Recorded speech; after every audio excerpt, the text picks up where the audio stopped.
আওয়ামী লীগ সহ নির্বাচন করার জন্য ৬টি আন্তর্জাতিক মানবাধিকার সংস্থা আওয়ামী লীগের উপর নিষেধাজ্ঞা প্রত্যাহার করার জন্য বলেছে, এবং আওয়ামী লীগ সভাপতি শেখ হাসিনা আজকে 3টি আন্তর্জাতিক গণমাধ্যমে তিনি সাক্ষাৎকার দিয়েছেন, ফ্রান্সে, ইউকেতে এবং আমেরিকায়। সেখানেও তিনি নির্বাচনে আগ্রহ দেখিয়েছেন। আপনি বলছিলেন যে আপনি অংশগ্রহণ নির্বাচন চান। আপনি কি আওয়ামী লীগ এবং জাতীয় পার্টির সহ নির্বাচন চান কিনা, এবং আওয়ামী লীগ এবং জাতীয় পার্টি বিহীন নির্বাচন হলে কেমন হবে? আমি 3টা প্রশ্ন দিয়ে একবারই শেষ করে আপনাকে ফ্লোর দিয়ে দিব। আওয়ামী লীগ বিহীন নির্বাচন হলে কেমন হবে? আপনি কি আওয়ামী লীগ জাতীয় পার্টির সহ নির্বাচন চান কিনা? আর নির্বাচন কি দেখছেন কিনা ফেব্রুয়ারিতে নির্বাচন হওয়ার মতন সমস্ত ব্যবস্থা কি আছে? অনেক অনেক অনেক ধন্যবাদ। যারা আওয়ামী লীগ বিহীন নির্বাচন চায়, তারা যে আওয়ামী লীগকে অনেক বেশি ঘৃণা করে সেই জন্য এটা চায়, এটা আমার মনে হয় না। বস্তুত তারা আওয়ামী লীগের জায়গাটা নিতে চায়, তাদের প্রতিদ্বন্দ্বী কমাতে চায়। এটা তাদের আওয়ামী লীগ বিহীন বা জাতীয় পার্টি বিহীন নির্বাচনের একটা আকাঙ্ক্ষা। এইটা যদি হয় তাহলে বাংলাদেশ একটা আনস্টেবল বাংলাদেশ হবে। এবং যারা আজকে আওয়ামী লীগকে নির্বাচনে চাচ্ছে না, ধরুন বিএনপি যদি ক্ষমতায় আসে, তো যারা নির্বাচনে আওয়ামী লীগকে চাচ্ছে না তারা আওয়ামী লীগকে নিয়েই বিএনপির বিরুদ্ধে আবার আন্দোলন করবে এবং বিএনপিকে 6 মাসে থাকতে দেবে না। সুতরাং বিএনপিও যদি স্টেবল ভাবে ক্ষমতায় থাকতে চায় তাহলে সবাইকে নির্বাচনের জন্য স্পেস, বিএনপির দায় বেশি এখানে, বিএনপির দায় বেশি। বিএনপি কি এটা শুনবে যে আওয়ামী লীগকে বাইরে রেখে যেন তেন ভোটে তারা সরকার গঠন করছে? এটা বিএনপির সিদ্ধান্ত যে তারা এটা শুনতে চায় কিনা। হ্যাঁ, এবং দেখেন যদি আওয়ামী লীগ বাইরে থাকে, একটা সুন্দর ভোট হলেও আওয়ামী লীগ বলবে তোমরা তো কিসে নির্বাচিত হয়েছে, আমরাই তো ছিলাম না। তা এখন আমরা কারা? মানে আওয়ামী লীগরা কারা? ওরা যদি বলে আমরা ছিলাম না, ওরা কারা তাহলে? আওয়ামী লীগ কারা আসলে? আওয়ামী লীগ বাংলাদেশের জন্মের সাথে সম্পৃক্ত একটা দল, এবং আওয়ামী লীগ তৈরি হতে ধরেন 100টি পদ্মা সেতুর প্রয়োজন হয়েছে, এবং অগণিত মানুষ মারা গেছে, অগণিত পরিবার ধ্বংস হয়েছে একটা আওয়ামী লীগ নামে রাজনৈতিক দলের এস্টাবলিশমেন্ট বাংলাদেশে তৈরি হতে। ঠিক একইভাবে বিএনপি, একইভাবে জামাত, একইভাবে শুধু বলি আমাদের যে আমজনতা দল, ছোট্ট একটা দল, এই দলটা গঠিত হতে এই পর্যন্ত যতটুকু আছে দাঁড়াইতে 7 জন মানুষ মারা গেছে, 100 জনের উপর আহত হয়েছে, এবং অন্তত 1 কোটি টাকা আমাদের ব্যয় হয়েছে এইটুকু ছোট একটা দলে। তাহলে তাহলে আওয়ামী লীগ নামে একটা দল, তাহলে কত হাজার কোটি টাকা বা কত লক্ষ কোটি টাকা ব্যয়ের বিনিময়ে একটা দল। বাংলাদেশ যদি আওয়ামী লীগের মতো একটা দল তৈরি করতে চায় ভিন্ন কোনো, তাহলে ওই যে বললাম না 100টা পদ্মা সেতুর মতো ব্যয় করতে হবে, তারপরে হয়তো বা একটা দল এরকম হবে। তাহলে এই দলটা আসলে এই গণঅভ্যুত্থানের আগে ভুল করেছে, গণহত্যায় অভিযুক্ত হয়েছে বা হত্যায় অভিযুক্ত হয়েছে বা হত্যা করেছে, যেভাবে আপনি যার যেভাবে ইচ্ছা মানে ব্যাখ্যা করেন। আমি যেটা মনে করি শেখ হাসিনা বাংলাদেশে আসবে না। যারা বলে আপা আসবে, আমি মনে করি আসবে না। শুধু শেখ হাসিনা না, হ্যাঁ, আপনার হলো আমাদের আন্দালিব পার্থ ভাইয়ের পরিবারের যে সিলসিলা, শেখ পরিবারের ওই অংশটুকু বাদ দিয়ে শেখ পরিবারের কোনো সদস্য, শেখ পরিবার কোনো সদস্য আওয়ামী লীগ ক্ষমতায় আসার আগ পর্যন্ত বাংলাদেশের মাটিতে পা রাখবে না। কোনো সদস্য পা রাখবে না, এটা আমার তথ্য, ঠিক আছে? কিন্তু আমি এরপরেও আমি মনে করি যে আওয়ামী লীগ নামের যে ভোটাররা আছে, এই ভোটাররা ভোট কেন্দ্রে গিয়ে তারা ধানের শীষে ভোট দিয়ে আসবে, জামাত ইসলামকে ভোট দিয়ে আসবে, তারা কি সেটা মনে লালন করে? তাহলে এই ভোটারদের সঙ্গে প্রতারণা করা হবে না? তারা বাংলাদেশের নাগরিক না? তাদের আইডি কার্ড কেড়ে নেওয়া হয়েছে, পাসপোর্ট কেড়ে নেওয়া হয়েছে। তো এইটা অনেক বিষয়। আর আর যারা ভোটের বাহিরে রাখতে চায় তারা ফেরেশতা নাকি? তাদের কোনো অপকর্ম নাই? যে জামাত আজকে বলতেছে আওয়ামী লীগ ভোটের বাইরে থাকবে, তারা 71 সালে গণহত্যায় অভিযুক্ত না? মানুষ মারে নাই? আমাদের মা বোনদেরকে নিয়ে নিয়ে পাক বাহিনীর হাতে তুলে দেয় নাই? তাদেরকে দিয়ে ধর্ষণ করায় নাই? ছোট ছোট বাচ্চাদেরকে হত্যা করে নাই?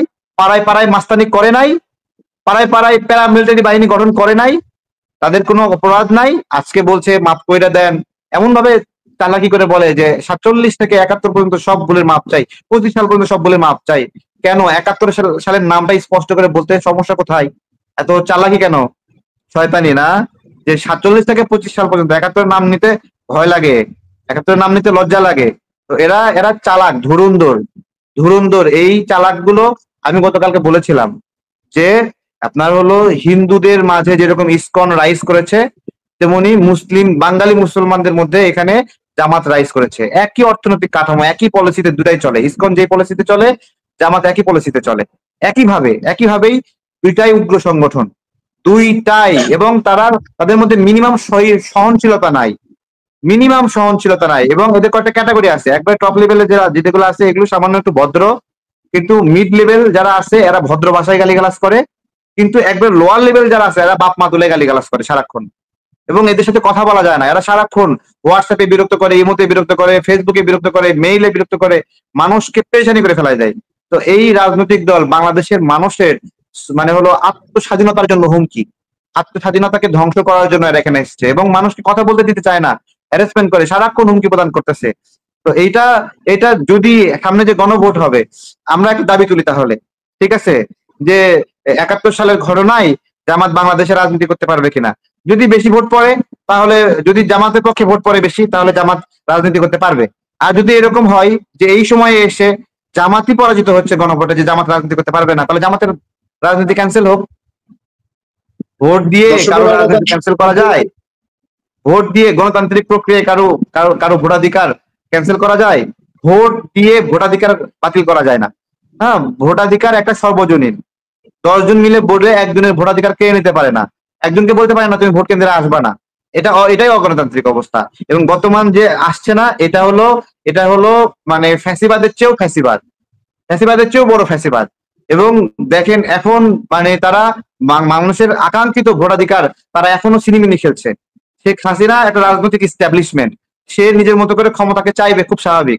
কিন্তু যে মানুষগুলোকে ফেরেস্তা হিসেবে এখানে জনগণ সুযোগ দিল কাজ করার জন্য, যারা বাই চান্সে বসে গেল, ও তো কোনো রাজনৈতিক স্টেক হোল্ডার না। ও কেন দীর্ঘদিন থাকার স্বপ্ন দেখে? ওকে জনগণ ম্যান্ডেট দিছে, ও কোনোদিন এমপি হয়েছে, ও কোনোদিন জেলা প্রশাসক মানে জেলার মেয়র হয়েছে, ও কোনোদিন চেয়ারম্যান মেম্বার হয়েছে? ও কোন অধিকারে এখন এসে এতদিন ধরে ক্ষমতা থাকার জন্য চেষ্টা করে? ওকে বানায় দেওয়া হয়েছে রেফারি, যে তুমি একটা নির্বাচন আয়োজন করবা, ওরা নিজেরাই এখন নির্বাচনে প্রার্থী হতে চায়।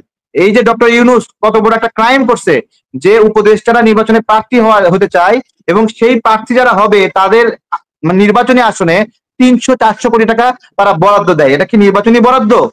নির্বাচনী বরাদ্দ ডক্টর ইউনূস এই নির্বাচনী বরাদ্দ কেন দিল? সে একটা ক্রাইম করছে না?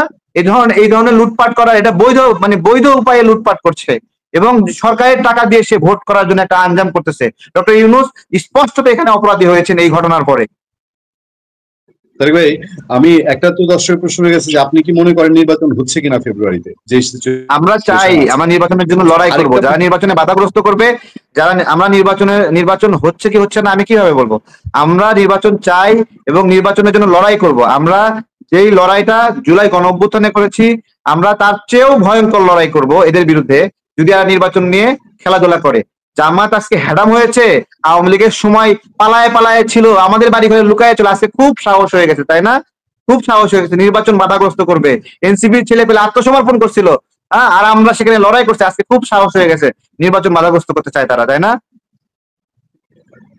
আমি আরেকটা প্রসঙ্গে গিয়ে শেষ করব, সেটা হচ্ছে দর্শকদের প্রচন্ড আগ্রহ আমি দেখছি, এখনো লাইভ দর্শক অনেক। সেই লাইভ দর্শকদের কারণে আপনার আরেকটুখানি সময় নেই, যদি আপনি 30 মিনিট বলেছিলেন, আমি 40 নিয়ে নিয়েছি। সেটা হলো যে যদি আপনাকে প্রশ্ন করি যে আপনারা তো জুলাই যোদ্ধা, আপনারা একদম সম্মুখ সারির আমাদের দেখা, আপনাদের পেছন সারির যোদ্ধারাই এখন যদি নীলা মার্কেটে হাঁসের মাংস না পায় ওয়েস্টিনে ডিনার করতে যায়, আপনি কি সেদিকে যান কিনা? আর এটা বলার উদ্দেশ্য হচ্ছে দুর্নীতির যে অভিযোগ এই সরকারের সময়, মানে লাগামহীন এখন পর্যন্ত আসছে দুর্নীতির অভিযোগ, কারো বিরুদ্ধে কোনো তদন্ত হয় না এবং দুর্নীতি সরকারি অফিস আদালতে আগে যা ছিল মানুষ তাই দেখে, বরঞ্চ সারা দেশে কোনো একটা উন্নয়নের একটা ঈদ পর্যন্ত গাথা বন্ধ। কি উন্নতি হয়েছে 1 বছরে 1.5 বছরে যায় না, কিন্তু এই দুর্নীতির বিরুদ্ধে আপনারা কথা বলেননি গত 1-1.5 বছরে। আপনারা তারপরে ওনাকে গিয়ে ঐক্যমত্য কমিশন যে সমর্থনটা দিয়েছেন, উনি এখন বলছে এখানে যারা গেছে যে আলাপ হয়েছে এটাই ঐক্যমত্য। তাহলে এই দায়টা আপনাকে নিতে হবে যে দুর্নীতির এই যে বাংলাদেশ দুর্নীতিতে এত নিমজ্জিত হলো, কত টাকা বাইরে গেছে এই সময়টার মধ্যে, শেখ হাসিনা পাঠিয়েছে, তার সরকারের সময় গেছে, এখন কি অবস্থা দুর্নীতি, এবং আপনারা এই জায়গাটায় কেন নিশ্চুপ? জি, ভালো বলেছেন। আসিফ মাহমুদ একটা আপাদমস্তক একটা দুর্নীতিগ্রস্ত একটা ছেলে, যে তার দুর্নীতি ঢাকার জন্য, চাঁদাবাজি ঢাকার জন্য নীলা মার্কেটের হাঁসের কথা বলেছে এবং এরপর থেকে আমরা নীলা মার্কেটের হাঁস নিয়ে পড়ে আছি। সে যে চাঁদাবাজি করতে গুলশানে গেছে এটা বাদ দিয়ে আমরা নীলা মার্কেটের হাঁস নিয়ে গবেষণা শুরু করেছি। আমাদের এতটুকু বুদ্ধি লোপ পেয়েছে যে ছিল কোন জায়গায় আলোচনা, ও চাঁদাবাজি করতে গেছে ওখানে বাইক নিয়া, ওইটাকে আমরা বলছি নীলা মার্কেটের হাঁসের ইস্যু হয়ে গেছে। তো এটাই হলো আসিফ মাহমুদের একটা ছোট বয়স, অনেক বুদ্ধি এবং কৌশলে নির্বাচন করবে। সরকারি বরাদ্দ 300-400 কোটি টাকা সে নিজ এলাকায় নিয়ে নিজ উপজেলায় নিয়েছে। আমি তো ওখানে 17টা উপজেলা আছে কুমিল্লায়, ঠিক আছে, তাই না? 17টা উপজেলা আছে, অনেকগুলো নির্বাচনে আসন আছে। তো আমি কুমিল্লা নাগরিকদেরকেই বলছি যে আপনাদের এক উপজেলায় 400 কোটি টাকা বরাদ্দ পেলো, আর এক উপজেলায় 10 কোটি টাকা বরাদ্দ পাইছে। আপনারা নিজ উপজেলার মানুষরাই বৈষম্যের শিকার হলেন কিনা বলেন, তাই না? জাস্ট ওই জেলার মানুষের কথাই বলছি যে ওইখানে 17টা উপজেলা, ধরেন 10টা আসন আছে, সে তার আসনের জন্য 400 কোটি টাকা নিয়ে গেছে। তাহলে এই যে নির্বাচনের আগে তাকে এখানে অর্থ ঢেলে দিল, এটাই ডক্টর ইউনূসের একটা ক্রাইম, আমি একটু আগে বলছিলাম। এবং এই সরকারের হাসনাতের এই এলাকাতেও সরকারের হাসনাতের এলাকাতেও নিয়ে গেছে। এবং এরা তো মব মাস্তান, না দিলেই হইচই শুরু করে দিবে। কেন দিবেন না, ধরে বৈশাখ বাইন্দের সাইন করে নিছে, দিতে হবে, দে তোরা। তো এটা তো এই মাস্তানি করতে করতে অভ্যস্ত। হাসনা তো বলছে যে নুরুল হক নূরকে বললো যে একটা যদি দেখাতে পারে দুর্নীতি, ঠিক আছে, ও মাথার উপর একটা চালের বস্তা লইয়া খুব ভাব লইছে ত্রাণ বিতরণের সময়। গৃহবধূরা কানের দুল নাকের ফুল খুলে দিছে, রিক্সাওয়ালাদের টাকা দিছে, বাচ্চারা টিফিনের টাকা দিছে, সবগুলো টাকা নিয়ে চুরি করে বিদেশ ঘুরে ঘুরে বেড়াইলো। এই লুটপাট গুলো বাংলাদেশে ইতিহাস হয়ে থাকবে। গণ অভ্যুত্থান পরবর্তীতে দেশের মানুষ বিশ্বাস করে গণ অভ্যুত্থানের পক্ষের একটা টিমকে তারা ত্রাণের টাকা দিয়েছিল এবং তারা সেই ত্রাণের টাকা চুরি করেছে, ঠিক আছে। তো এই আর কি অবস্থা। দুর্নীতি তো হচ্ছে, দুর্নীতি না হলে আসিফ মাহমুদ সুইজারল্যান্ডে কেন গেল? সুইজারল্যান্ডে তো বাংলাদেশে কোনো এস্টাবলিশমেন্ট নাই, তেমন কার্যক্রম নাই, বাংলাদেশের প্রবাসীরা তেমন নাই। সুইজারল্যান্ডে যায় দুর্নীতিবাজরা, তাদের টাকা লুকানোর জন্য যায় সুইজারল্যান্ডে। ও সুইজারল্যান্ডে কেন গিয়েছিল? সবশেষ তারিখ ভাই, ডোনাল্ড ট্রাম্পও বলেছে বাংলাদেশে $29 বিলিয়ন এসেছিল, এবং অনেকেই হ্যাঁ, আলোচনায় অভিযোগ করেন বা $29 বিলিয়ন ওই 5 আগস্টে শেখ হাসিনার বিরুদ্ধে একটা বড় 29 মিলিয়ন। হ্যাঁ, সেই টাকাটা তখন এসেছিল, আপনারা জানতেন কিনা, এবং সেই টাকাটা কারা তখন খরচ করেছিল? এই যে এত গ্রাফিতি টাফিতি বা এত, এই টাকাটা কিভাবে খরচ হয়েছে, এটা আপনার কাছ থেকে একটু জানার আগ্রহ। জি, অনেক ধন্যবাদ। আমাদের গণ অভ্যুত্থানে এই $29 মিলিয়ন 1 টাকাও ব্যয় হয়নি। এই গণ অভ্যুত্থানটা সাধারণ মানুষ খুব স্বতঃস্ফূর্ত ভাবে নেমে এসেছে। অনেক বেশি ব্যানার দেখবেন না যে ব্যানার প্রিন্ট করতে টাকা লেগেছে। অনেক বেশি মাইক দেখবেন না যে মোড়ে মোড়ে মাইক নিয়ে দাঁড়িয়ে আছে। এরকম না, ওই 1200 টাকা দামের হ্যান্ড মাইক দিয়ে এই আন্দোলন হয়েছে। এবং এবং সেই সময় মানুষ গণ অভ্যুত্থানের মধ্যে লিখেছে হলো কয়লা দিয়ে এরকম ভাবে তার প্রতিবাদী লেখা দেয়ালে লিখেছে, ইটের টুকরা দিয়ে ঘষে ঘষে লিখেছে। এটাই গণ অভ্যুত্থানের এক্সপেন্স, ঠিক আছে। যা হয়েছে এই গণ অভ্যুত্থানের পরে একটা গোত্র যারা গণ অভ্যুত্থানে মিনিমাম কানেকশন ছিল না, তারা এখানে ক্ষমতা টেক ওভার করেছে। এবং ওইখানে আপনারা সংযোগ খোঁজেন যে সেখানে $29 মিলিয়ন এই ক্ষমতা টেক ওভারের জন্য বিভিন্ন ব্যক্তিকে কিনে নেওয়ার ক্ষেত্রে ব্যয় হয়েছে কিনা। কিন্তু গণ অভ্যুত্থানটা একবার টোটালি একটা স্বতঃস্ফূর্ত। আমি আমার আমার আমার অ্যাকাউন্টে যা ছিল আমি উজাড় করে ব্যয় করেছি আমার টাকা। আমি একটা নগদ ব্যবসার টাকা ছিল, আমি আমার যা ছিল সব ফাঁকা করে দিয়েছি। এরকম ভাবে অনেক নাগরিক, অনেক হোটেল তার খাবার, রান্না করা খাবার সব মানুষকে দিয়ে দিয়েছে, খাওয়াইছে। এখানে ওই $29 বিলিয়নের $1 এই দেশের গণ অভ্যুত্থানে ব্যয় হয়নি। এবং এরা ব্যয় করার কি, ডক্টর ইউনূস একটা ফেসবুকে পোস্ট দেয়নি, ডক্টর ইউনূস বলেন, এই যে কি রেজওয়ানা ম্যাডাম বলেন, অথবা আপনার হলো ফরিদা ম্যাডাম, আরো যারা যারা আছে, এদের গণ অভ্যুত্থানে কোনো কোনো পার্ট না। এরা এরা হঠাৎ করে কই থেকে এসে কিভাবে যেন হয়ে গেল, আমরা চিনতাম না, এদের কাউকেই চিনতাম না, কেমন করে চলে আসলো। এটা শুধুমাত্র একটা মেকানিজম, যে মেকানিজমের কথা আপনারা এরা গণ অভ্যুত্থান ঘটায়নি। গণ অভ্যুত্থানের সময় এরা এরা মোটেও এরা তো বিশ্বাসই করেনি এই গণ অভ্যুত্থান হবে। এদের কোনো বিশ্বাসই ছিল না এই গণ অভ্যুত্থান হবে। এবং এরা এরা আমার এইভাবে বলছে, তোমরা কি সব করো, তোমাদের কারণে আমাদের দুশ্চিন্তা হয়। হ্যাঁ, তারপরে একজন ভুলে গ্রেপ্তার হয়ে ডিবি কার্যালয়ে ছিল, দেখা হয়েছে সে আবার ডিবি কার্যালয় থেকে ছাড়াও পাইছে টাকা পয়সা দিয়ে ওই সময়, বুঝতে পারছেন। সে আমাকে ডিবি কার্যালয়ে গেটে আমাকে মারপিট করে নেশে ঢুকতেছে, তারে তোমরা কি করো, তোমাদের কারণে আমাদেরকে ধরে নিয়ে আসছে, তোমরা তোমাদের এই দুষ্টামি কবে শেষ হবে, এইভাবে এখন বলছে। তাহলে এরা এখন তিনি খুব পাওয়ারফুল। এখন অনেক পাওয়ারফুল এখন সে, ঠিক আছে। আচ্ছা, তো এখন এই যে গণঅভ্যুত্থান যে বলেন বা বিপ্লব বলেন, সেই সেই বিপ্লব গণঅভ্যুত্থান এখন কেমন আছে? শেষ। জি জি, আমাদের এই বিপ্লবের পরে জামাতের নেতা বললো না যে আওয়ামী লীগের নেতাদের স্ত্রীরা তাদের গনিমতের মাল। এই বিপ্লবকে এক একজন এক এক ভাবে লুটপাটের জন্য দেখেছে। জামাত ইসলামী আমির কি বলেছে যে ইসলামী ব্যাংক তাদের কোলেই ছিল, মাঝখানে অন্যদের হাতে ছিল, সেই কোলে ফিরে এসেছে, এটাকে দখল বলেন না। এখন আবার বলতেছে যে ইসলামী ব্যাংক তাদের ব্যাংক না। জামাত ইসলাম যে একটা প্রতারক সংগঠন তার প্রমাণ তাদের কথাবার্তায়। তারা নিজেরাই বললো ইসলামী ব্যাংক তাদের